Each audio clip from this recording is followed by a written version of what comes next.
Hi everyone, welcome to Yoga and You. I'm Sanjana Prasad. Headstand or Sirsasana has numerous benefits, both physical and mental.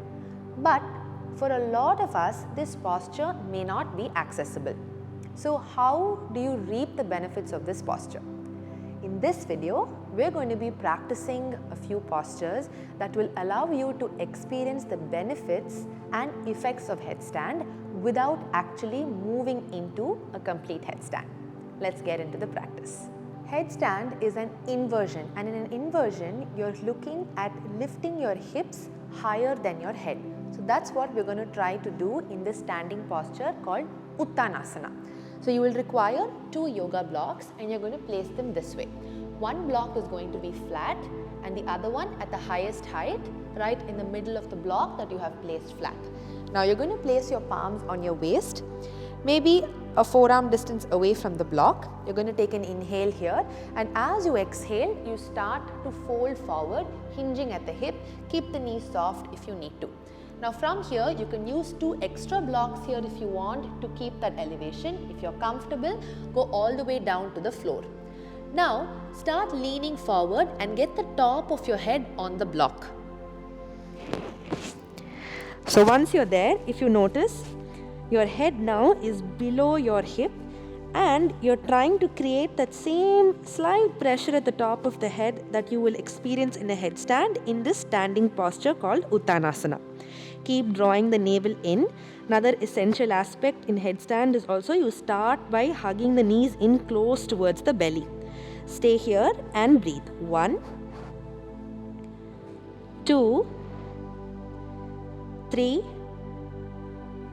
4, 5. Slowly come back. Inhale, lift the head up. Bring your palms to the lower back. Coming all the way up to standing. Exhale and release your hands. Now we can also practice this in Prasarita Pada Uttanasana, which is a wide leg forward fold. So I'm going to start by facing you. The blocks can be in the same position, but you're going to bring it slightly ahead of the mat. Now keep your feet wide. You can check the distance by turning to one side. Lunge, knee and ankle comes in one line. This is an appropriate distance for you. Toes are pointing forward.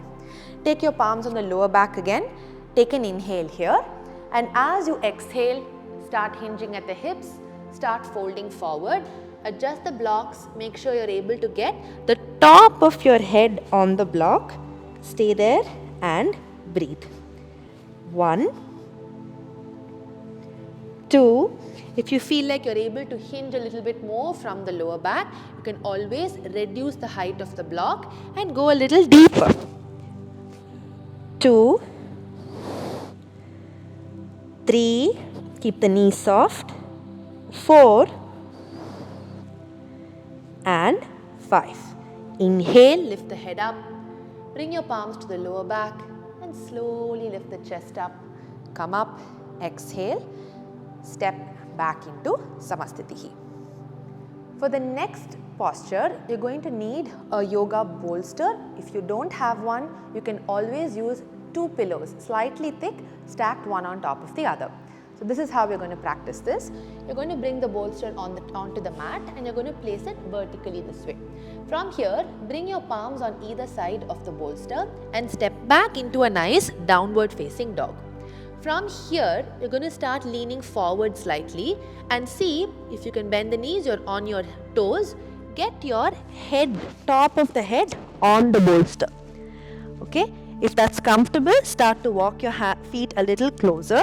Now if you notice, my thighs are really close to my belly and my palms are also supporting me.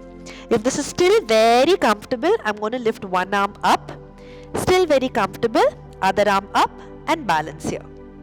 1, 2, 3, 4, 5. Slowly bring your palms down. Bring the knee down, and from there directly go into child's pose. You can hug the bolster, turn to one side and relax. After inversions, make sure to do the counter pose. After headstand, make sure you're in child's pose for a few seconds just to allow the body to relax. Slowly inhale, open your eyes and you can roll up. The next one we're going to do is a half headstand. So you're going to come onto the mat in Vajrasana, holding on to the opposite elbows. This is your base position or your starting position. Make sure the elbows stay at this distance and they don't start splaying out. Open your hands and interlock your fingers. An ideal distance for you to experience this posture would be sitting in Shashankasana. Extend your hands fully, drop your elbows exactly where they are, and then you hold the opposite elbows and take this measurement. You will notice that you have a triangle in front of you. Now from here, you're going to place your head onto the mat so that the palms are cupping the back of the head. Now, which part of the head do you place? Take your thumbs, block the ears, and if you notice where your middle finger meets at the top of the head, you're going to try and get that portion on the mat. So let's go.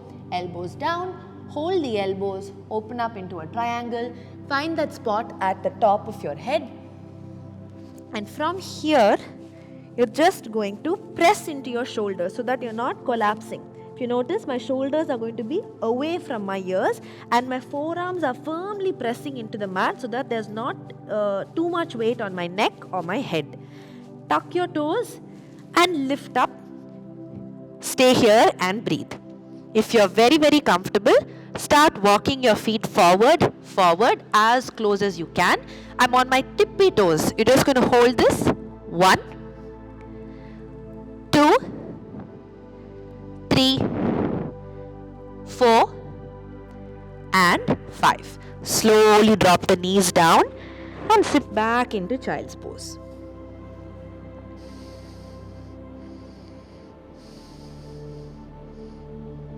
Inhale and gently roll up.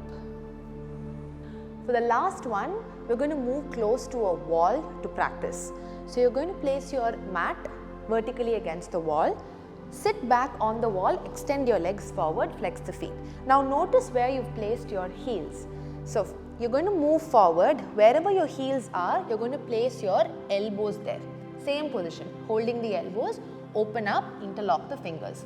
From here, bring the same part of the head on the floor, top of the head. Now once you're firm there, start to push the shoulders away from the ears. And now you're going to very gently walk your feet up on the wall. Okay, you can stay on your toes or you can place the feet flat. You notice that you're in an L shape. Keep drawing the navel in. And this is a great way for you to experience headstand without having to actually lift your legs off. You can stay here for a few breaths. It's also a great way for you to start to develop balance. Slowly you can start to lift one leg up and you can come back. Slowly other leg up and you can come back. After a few breaths, slowly bring your feet down and sit back in child's pose. We should understand that even though a particular posture is not accessible for you right now, it will come with practice. But also keep in mind that yoga has a special way of offering modifications and variations, so you can always experience the benefits of a posture even though you cannot fully practice it. I really hope this video was helpful and I'll see you in the next one. Thank you.